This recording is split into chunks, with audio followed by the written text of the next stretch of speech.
au sein des institutions à travailler pour n'importe quelle institution ou agence. Donc c'est ça qu'il faut me dire. Et puis vous devez aussi expliquer pour quelles raisons ce profil spécifique vous intéresse. Donc pas une carrière, vous avez postulé pour administration publique ou droit en AD7 ou AD5. Pourquoi ce profil vous intéresse? Et là, on veut voir si vous êtes vraiment motivé. Parce que si vous êtes vraiment motivé, vous avez été curieux et vous avez été posé des questions et vous savez exactement à quoi correspond ce profil au sein des institutions et pourquoi il vous intéresse. Donc voilà, ça c'était la deuxième question. Troisième question, contribution personnelle à l'Union européenne. Quelle contribution personnelle pensez-vous pouvoir apporter aux institutions et agences de l'Union européenne? Si vous me dites que vous parlez 4 langues, c'est le cas de tout le monde. Donc c'est peut-être une contribution personnelle, mais ce n'est pas vraiment une valeur ajoutée. Donc vous me dites quelle est votre contribution personnelle. Ensuite, dans quel rôle votre contribution pourrait-elle être optimale? Donc on vous demande un rôle. On ne vous demande pas ce que vous allez faire précisément, etc. Ne vous fermez pas des portes, ne dites pas « je veux être porte-parole », parce que sinon ça veut dire que vous ne voulez rien être d'autre. Mais on vous demande dans quel rôle, où est-ce que vous allez pouvoir être optimal en termes de compétences, performances, etc. Et enfin, point fort, exemple concret. Vous pouvez présenter 2 de vos principales réalisations. Pourquoi est-ce que vous croyez qu'on vous pose cette question-là? Dans l'absolu, ils ne vous connaissent pas, ils n'en ont rien à faire de ce que vous avez pu faire dans votre passé. Mais on vous demande quand même 2 principales réalisations. Achievements, comme c'est traduit en anglais. Donc c'est quelque chose quelque part dont vous êtes fier. Là, EPSO veut savoir à quoi vous carburez. Qu'est-ce qui vous fait avancer tous les jours? Qu'est-ce qui vous motive? Si vous me reparlez ici de l'église au Pérou, il va y avoir un problème. Si vous me dites que une des principales, c'est l'église au Pérou, ben ici, pour les 40 années à venir à Bruxelles sous la pluie, ça ne va pas le faire. Ça, ils le savent. Donc vous devez penser qu'EPSO, quand il vous demande de parler de réalisations que vous avez faites, veut savoir si vous allez être capable de fonctionner dans le système qui est ici, ou en agence, ou à l'étranger, on est bien d'accord, mais dans le cadre d'une institution. Donc parler de réalisations qui ont quelque chose à voir avec ça, ou sinon ça n'a pas vraiment de sens. Veuillez les décrire, ainsi que le procédé que vous avez utilisé pour permettre leur réalisation et le bénéfice que vous et d'autres en avez retiré. J'insiste, parce que dans tous les actes de candidature que j'ai relus, les gens décrivent leurs réalisations qui parfois ont quelque chose à voir, parfois rien à voir, donc là on a déjà un problème, mais après ils oublient de dire et répondre à toute la question en quoi vous avez retiré de ça un bénéfice et quel a été le bénéfice pour les autres. EPSO veut savoir à quoi vous carburez et si vous travaillez vraiment en équipe, si votre intérêt est vraiment celui du bien public. Donc vous devez inscrire et rédiger votre acte de candidature dans ce sens-là. Ou sinon, vous allez raconter des chouettes histoires, j'en suis sûre, sauf que ça ne va pas les intéresser. Donc voilà, ça c'était pour la motivation. Est-ce qu'à ce niveau-là, vous avez des questions? C'est essentiel, hein, je vous assure, travaillez ça bien à l'avance, c'est pas facile. Oui.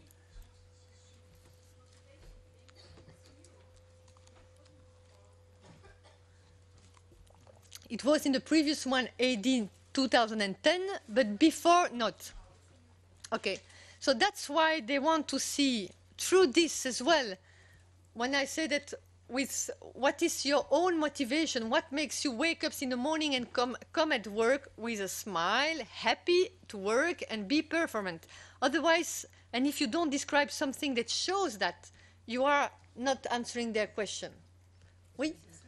Ah, pardon. D'abord là-bas. Oui. D'abord là-bas? Oui. Oui.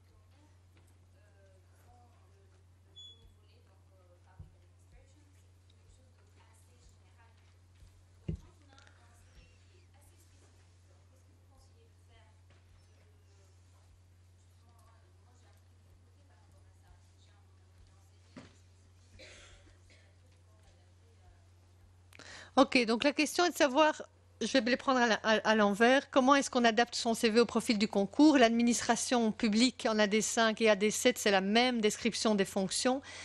C'est quand même très spécifique au niveau des tâches et des compétences. Donc, lisez la liste. Vous devez être en mesure de gérer des ressources, des équipes, du logiciel. Vous devez pouvoir effectivement, enfin tout ce qui est logistique, pardon. Vous devez pouvoir établir des stratégies de type politique, etc. Il y a plein de choses qui peuvent venir par rapport à ce que vous avez fait dans le passé, être réinterprété ou réécrit. Lisez, parce que c'est une demi-page, hein, c'est de nouveau toute une série d'informations qu'on vous donne concernant le poste auquel vous allez postuler. Pour la première question, je ne fais pas partie d'EPSO et EPSO est en mesure de faire ce qu'il veut toujours. Ce qui s'est passé au concours précédent, c'est que au niveau de l'assessment, là vous remplissez votre acte de candidature et il est ressorti à la fin de l'assessment center. Donc on essaie de voir par rapport aux résultats que vous avez eus via l'acte de candidature, si l'acte de candidature est valable. Donc s'il n'est pas valable, on vous arrête à ce moment-là. Mais c'est comme ça qu'on fait. Donc on établit la liste, un ranking des gens qui ont réussi, et puis on prend les actes de candidature et les documents que vous avez fournis comme preuve de votre acte de candidature pour voir si vous êtes un candidat valable sur le papier. Et donc au fur et à mesure, on descend. Mais Fabien, tu veux? Oui. Le syndicaliste va vous dire que EPSO ne fait pas ce qu'il veut. Le syndicaliste EPSO est là pour assister les jurys à organiser les procédures de sélection. Donc, il est clair que tout ça est géré, toute la logistique, les invitations au centre d'évaluation, au centre d'examen, etc. C'est EPSO, parce que ça a été chargé, le statut charge EPSO d'organiser cette partie. Mais au cœur du système, vous avez un jury. Et le jury est paritaire, est assisté par EPSO. Donc, votre question, c'est qu'en effet, au moment où EPSO met au point, je dirais, le logiciel pour pouvoir faire acte de candidature, votre acte de candidature va être épluché par le jury. Alors, il y a un logiciel qui a été mis en place pour les concours spécialisés, aussi pour le général, si j'ai bien compris, ça s'appelle le Talent Screener. Et là, c'est regarder si justement vous, à travers la description de votre parcours professionnel, on va retrouver les compétences qui sont recherchées par EPSO et que Anne vous a décrites. Donc il est clair qu'il y a certains candidats qui n'ont pas du tout compris ce qu'ils devaient mettre, on fait des trucs absolument descriptifs. Alors l'église au Pérou, bah oui, c'est pas intéressant. Mais si vous voulez démontrer que vous avez la capacité de gérer un projet, bah, l'église du Pérou, c'est aussi intéressant que le bar du Collège d'Europe que moi j'ai géré à l'époque. Pourquoi? Parce que ça veut dire que vous avez la capacité de gérer des ressources limitées, que vous avez une équipe, que vous êtes capable, je dirais, de motiver les gens, etc. Donc l'église au Pérou, moi je ne le mettrai pas sur le côté parce que c'est peut-être votre atout principal. Donc le jury, pour revenir à votre CV, est-ce que vous aurez mis dans votre acte de candidature, ça va être épluché. Et je crois que les jurys ont épluché notamment le concours AST1 pour vérifier qui, parmi les candidats qui étaient les meilleurs à la première sélection, seront invités.